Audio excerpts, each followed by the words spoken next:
નમસ્તે મિત્રો, અમારી જોડે ઘણા એવા દર્દીઓ બતાવવા આવે છે. ઘણીવાર વોટ્સએપ ફોનથી પરામર્શ પણ લે છે, ટેલિકન્સલ્ટેશન કરે છે કે અમને મણકામાં નાની ક્રેક હતી અથવા મણકો ભાંગી ગયો હતો. 1-1.5 મહિનો થઈ ગયો છે. અમે કમરનો પાટો પહેર્યો છે, આરામ કર્યો છે, સારો ખોરાક, કેલ્શિયમની ગોળી લઈએ છીએ, છતાં પણ કમરનો દુખાવો જતો નથી. તો સાહેબ, ખરેખર આમાં કારણ શું હોય? તો હવે આજે હું આપને ઊંડાણપૂર્વક સમજણ આપું મણકાના ફ્રેક્ચર વિશે. તો આ હું રચના વિશે વાત કરું તો આ કમરના મણકા છે. એનો આગળનો ભાગ છે તેને વર્ટિબ્રલ બોડી કહેવાય. આ સાઈડના જે 2 પ્રોસેસ છે તેને હું કેરફુલી આપને બતાવું. ટ્રાન્સવર્સ પ્રોસેસ કહેવાય. આ ઉપરના અને નીચેના જે બોની પ્રોસેસ છે તેને લેમિના કહેવાય, અને પાછળ જે છે તેને વર્ટિબ્રાનું સ્પાઇનસ પ્રોસેસ કહેવાય. અને આ વર્ટિબ્રા બોડી અને લેમિનાની વચ્ચે જે મેઇન કનેક્ટેડ છે જેને વર્ટિબ્રાનું પેડિકલ કહેવાય. હવે ઘણા દર્દીઓમાં એવું થાય કે ઈજાને લીધે અથવા હાઇટ ઉપર પડી જવાથી, એક્સિડન્ટ થવાથી એમને મણકાની જે વર્ટિબ્રલ બોડી છે તે આગલા ભાગથી ધરબમાં આવી જાય, એટલે ધરબાઈ જાય, એટલે કે વર્ટિબ્રલ બોડીની હાઇટ ઘટી જાય.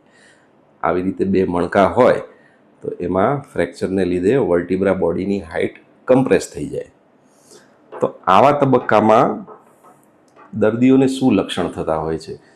તો જે ખૂબ જ સામાન્ય લક્ષણ અમે જોયો છે તે વાગ્યા પછી કમરના ભાગમાં તીવ્ર દુખાવો થવો. અમુક લોકોમાં તે કમરનો દુખાવો પગ સુધી રાંઝણની જેમ પ્રસરીને ફેલવો, એટલે કે જેને અમે રેડિક્યુલેટિંગ દુખાવો કહીએ છીએ. અમુક લોકોમાં મણકા ભાંગી ગયા પછી બ્લેડર બોવેલ ઇન્વોલ્વમેન્ટ થાય, એટલે કે સંડાસ પેશાબનો કંટ્રોલ જતો રહે અથવા તેનો કંટ્રોલ રહે નહીં. અમુક દર્દીઓમાં આની સાથે સાથે જો મણકામાં ફ્રેક્ચર હોય તો આ મણકાની જસ્ટ અંદરના ભાગમાં ન્યુરલ કેનાલ હોય છે જેમાં કોડા ઇક્વાઇના એટલે મેઇન નસ પસાર થતી હોય છે. તો આ મણકાના ફ્રેક્ચરની ધરબને લીધે એ મેઇન નસ ઉપર દબાણ આવી શકે છે. એના લીધે અમુક દર્દીઓમાં પગમાં લકવાની પણ અસર થતી હોય છે. તો આ હતા મણકા ભાંગવાને લીધેના દર્દીઓને થતા લક્ષણો.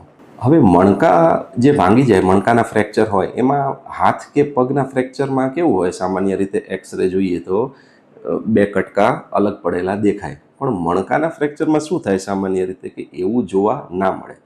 પણ એમાં શું જોવા મળે? તો એ મણકાની વર્ટિબ્રલ હાઇટ હોય એ એક્સરેમાં દબાયેલી જણાય, અથવા પાછળથી મણકો ત્રિકોણ આકારે એટલે રિટ્રોપલ્સ્ડ ફ્રેગમેન્ટ બને અને મેઇન નસ એટલે કે ધોરી નસને દબાણ કરતો હોય તેવો એક્સરેમાં જણાય.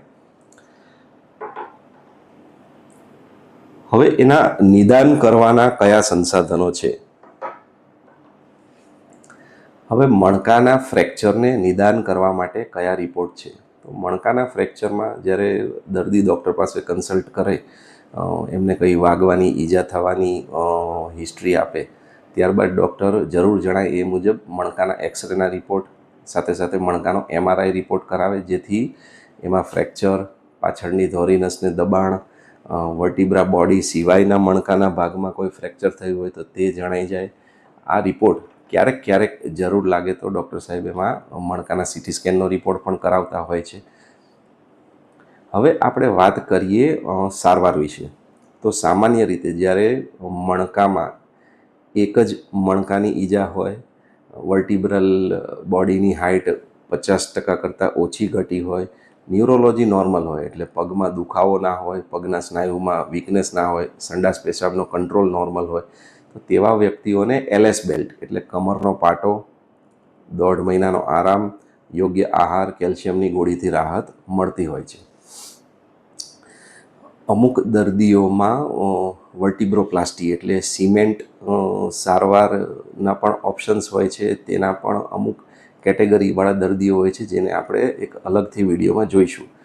હવે ત્રીજી સારવાર, અમુક દર્દીઓને આરામથી, કમરના પાટાથી અથવા તો સિમેન્ટ સારવારથી મણકાના ફ્રેક્ચરમાં રાહત થતી નથી હોતી.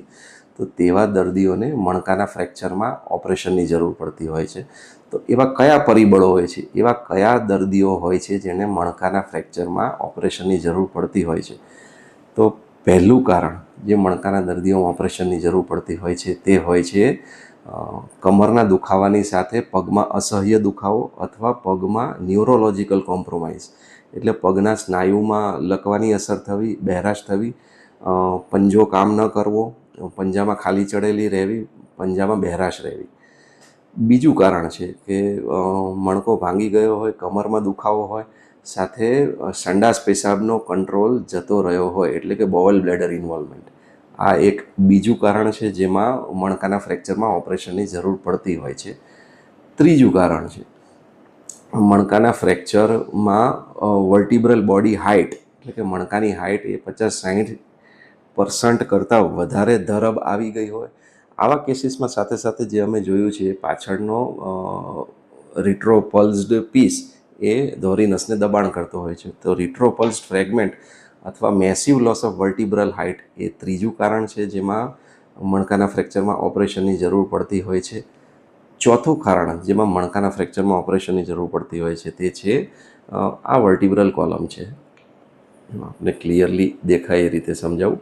ઘણીવાર શું થાય કે વર્ટિબ્રલ બોડીના ફ્રેક્ચર સિવાય પણ મિડલ કોલમ કમ્પોનન્ટ અથવા પોસ્ટિરિયર કોલમ કમ્પોનન્ટમાં ફ્રેક્ચર હોય, એટલે કે વર્ટિબ્રલ બોડી સબલક્સેટ અથવા ડિસ્લોકેટ થઈ ગઈ હોય, એટલે કે લિગામેન્ટની ઈજા હોય, સાથે સાથે ટ્રાન્સવર્સ પ્રોસેસ, લેમિના, પેડિકલ અથવા સ્પાઇનસ પ્રોસેસમાં ફ્રેક્ચર હોય. એવા તબક્કામાં પણ સાથે સાથે ન્યુરોલોજિકલ કોમ્પ્રોમાઇઝ હોય. તો એવું એ એક ચોથું કારણ છે જે આની સાથે સાથે ક્યારેક મણકાના ફ્રેક્ચરમાં ઓસ્ટિયોપોરોસિસનું પણ પાકું નિદાન અને એની યોગ્ય સારવારની જરૂર પડતી હોય છે, જે મેં આપને આગલા મારા ઓસ્ટિયોપોરોસિસના વિડીયો મૂકેલા છે એમાં આપ જાણી શકો છો, જોઈ શકો છો. અત્યાર પૂરતું નમસ્કાર, સ્વસ્થ રહો અને સતર્ક રહો. અને આપ અમારા યુટ્યુબના બીજા વિડીયોઝ જોઈ શકો છો જેમાં અમે હાડકાની, મણકાની, સાંધાની અપડેટ્સ આપતા રહીએ છીએ.